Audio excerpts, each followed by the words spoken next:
In this video, I want to talk about something that's really important, but not necessarily talked about enough, and that is Upstart. So you might be asking yourself, what is Upstart? Well, Upstart is a initialization daemon that is run in Ubuntu, in fact created by Ubuntu, but used in many distributions. And what you might be interested in primarily as a developer is that it is a process monitor. In other words, it will make sure a process is running, it'll make sure it restarts it if that process fails, and it has some mechanisms for you to say how that process should be run and when. So this is very similar to something like Supervisor D or Circus D or Monet, which are third-party tools that are often installed and used on top of other tools such as Upstart or Systemd or whatever your system comes with. So Upstart is what comes with Ubuntu right now until Systemd takes over. But right now it is kind of the usual or pretty popular init system. And what this init system will do is to make sure that when the server starts up, everything is running when it should be. So when the server reaches certain run levels, it will say, start process A or process B. And those processes might be things like starting up the network, doing some file system operations, or it might be things like starting Nginx or HAProxy and whatever else you install on a web server. So when would we use it? Well, we use it when we need to make sure something is always running and make sure that thing runs when the server reboots or something happens. So a very typical example is, really everything we install. So anytime we do like apt-get install Nginx or HAProxy or PHP FPM, this is actually getting set up for us in the background, and we just don't see it because the packages take care of it. But we'll do things like start a Ghost blog, make a Node.js application, make a Golang application, start hosting more complex applications such as maybe something Python or Ruby that has some specialized processes like Unicorn or GUnicorn or some application gateway. In this example, we are actually going to use Go, and we're going to make a quick Golang HTTP listener, and it's basically just like the Node.js examples many of you might be familiar with. And we're going to see how to build this and then see how to add it to Upstart so that it runs all the time and will start when the server reboots. So the first thing we're going to mention is that I'm using Ubuntu 14.04. As of this version of Ubuntu, the older init system, which is called System 5 or sysv, is in place along with Upstart. So we can actually see in etc init.d a lot of configuration files for the old-fashioned sysv init. And these are really shell scripts. So let's just take like rsync, for example. You can see they're all run with the shell, sh, not bash. And it just does a bunch of stuff to make sure we can run start, restop, reload, and that kind of operation. Now, if we go to etc init, we'll see the newer style Upstart configuration. So let's see if we have one for rsync in here too. We don't, but we can see something else, maybe ufw.conf. And we can see these are a lot shorter and they're kind of declarative. They're not shell scripts, they're just a configuration that you can declare stuff in. So these are simpler and they can actually be used in conjunction with each other. So in fact, that's what the service command is.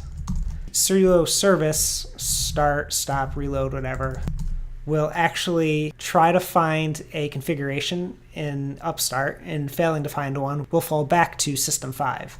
So let's see if there's even an Nginx in here. Whoops. There isn't one, so that's just going right to System 5. But maybe SSH is in here. Sudo service SSH status, that's in there. You can see that here. Now let's list out etc init.d. We'll grep for SSH in there as well. So actually here's a good example, right? So we can see etc init has an SSH configuration, and etc initd also has an SSH configuration. So when we're running sudo service SSH status, it's actually grabbing that from the Upstart configuration. If that Upstart configuration disappeared, it would fall back to the System 5 configuration, which is that shell script. Anyway, next topic.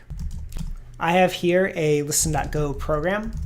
This is going to be an HTTP listener, and this does absolutely nothing. It's totally useless, except it just prints out hi there when it gets an HTTP request on port 8181.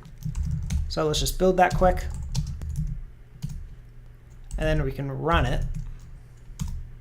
And once we run it, we can see it's running. I haven't gotten a prompt here. We can check it out here. If I refresh this page a few times, we can see hi there keeps reappearing. So that's working. The Go application, quote unquote application, is running and listening for HTTP requests on port 8181. So now let's say I need to keep this application running so that it persists through reboots or failures and errors and that kind of thing. How do we do that? Now you might want to use systemd or circusd or monet or something for a more advanced configuration, such as setting how many child processes need to run, or if you need the flexibility of these applications. They all have their own little feature sets. Some have better monitoring, some have alerting. You can pick and choose and use them as you need to. But anyway, for most stuff, for the 80% use case, a good Upstart configuration will get you all the way there. So I showed you that configurations for Upstart are in etc init. Let's go make a configuration. I'm using user root, so I'm not going to use sudo or anything for this, but let's just call this goweb.conf, and goweb will become the name of the service. So I'm just going to paste in an Upstart configuration here, and then we'll go over it. So the first thing we can do is set a description, which I just named a stupid Golang HTTP listener because it is stupid, and then we can define other stuff. So the first thing we do on top after the description is to say when to start it and when to stop it. Now I'm doing this on the file system or run levels. And what this is saying is basically start when the file system is ready, which is kind of a late in the game process, so it's usually when other stuff is ready, or at these run levels 2, 3, 4, or 5. Now, of course, the question is, what are run levels? And that I have here in this good Wikipedia entry about run levels. So run levels are certain events or certain things that happen in the system when the system is starting up, and they reach certain run levels. An event gets pushed out saying, I'm at this run level now. I'm going to go over the Ubuntu run levels first here. They're a little bit different per system, but generally they're kind of the same or similar enough to use across systems. The Ubuntu run levels, 0 for halt, off, single user mode, which is kind of an administrative thing, graphical multi-user, and networking, 2, which is a most commonly used run level to start applications. 3 through 5 in Ubuntu is unused, it's just level 2, but some systems like Red Hat here do use those. 6 is a reboot. So what we have set in our configuration is basically anything 2 through 5, multi-user mode with networking, is when we want our application to start, because we need networking and users to be able to use this and run this process. So that's when it's run or on file system, and we stop at the inverse. We stop when it's not at this current run level. So if it reboots run level 6, it'll stop. If the server is halted, if it's turned off, it'll stop. So the next thing I do is I set a user and group to run this process as. And this is important if your application in any way could harm your server. You don't want to run it as root, which it will by default. Most processes, most applications that you are monitoring, you do not want to run as root. So you can set the UID or GID, and here I'm actually using the name, not the ID number of that user and group, both of which are okay. You can use either. And then I'm saying respawn, so basically respawn if it fails, and I'm setting a limit.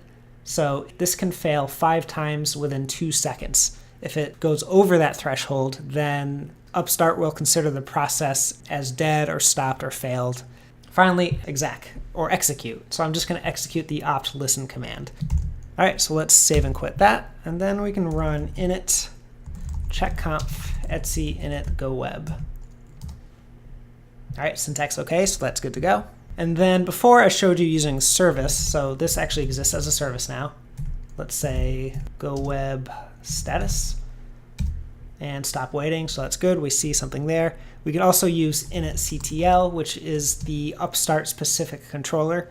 We can do things like initctl list, and that's a long list, so let's grep out for goweb. We can see it listed out here. And we can say things like initctl status goweb. Also stop waiting, and you can do start, stop, all that stuff. I typically still use service, just out of habit. We can use sudo service goweb status. The order changes here, so we have the service first and then the command. And now let's just start it. So now the process is started. We can go here and see that's still running. Now if we stop it,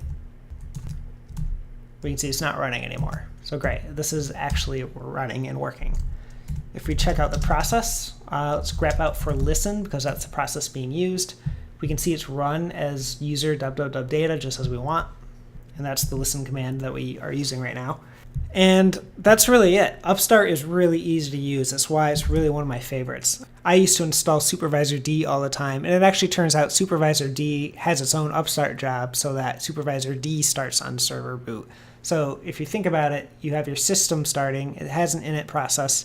That init process is monitoring supervisor. Then you have supervisor, and supervisor is monitoring other processes. And that's like a whole extra layer of stuff you might not need for, what may be a simple use case.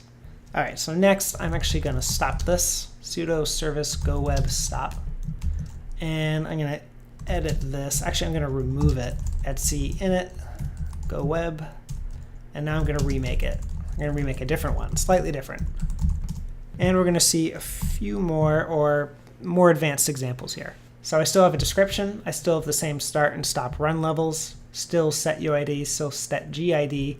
Here we can see we can set an environment variable, and something like API key will become available to the application within its environment if it checks for that. Optionally, you can stop down here and see there's a pre-start block we can use. And there's also a pre-stop and post-stop and that kind of thing block. But basically this will source an environment file optionally or do anything else you might need. You might have to make sure a directory exists or something, for example. Anything you might want to check on before a process is started. So here, because this actually runs in these script blocks, it runs shell sh, not bash. We can't use the source command. So the equivalent of that in shell is just a dot, a period. So we're sourcing path to M file, some fictional file here. And then we have the script block. And by the way, these are both good for multi-line scripts. That's why they're better than just the exec line that we used before.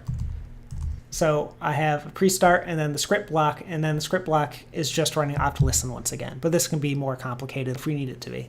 And the last thing I believe I skipped over here, respawn's the same here, but change directory. If you need to change directory, if your script is using some relative file paths and expects to be run from a certain location, you can make sure that this changes this directory to a certain directory. In this case, just opt, and everything will be good. And there's actually many more options. Underneath the video notes here, I'm also going to include a bunch of links which have a lot more configuration options you can use. This can get fairly fancy. You still might want to use like Supervisor D or Monitor or something because of their extra features, but if you don't need them, and I find 80% of the time I don't, then Upstart is a really good process monitor, initialization daemon, whatever you want to call it. It's a really good one to use. Now in other videos, I want to cover System D, and I'm not going to cover System 5 in it because I think it's just on the way out. I'll cover System D, which will be important because System D is probably going to be taking over on most systems as the init daemon and more. So that includes like Red Hat, CentOS, Debian, and Ubuntu eventually.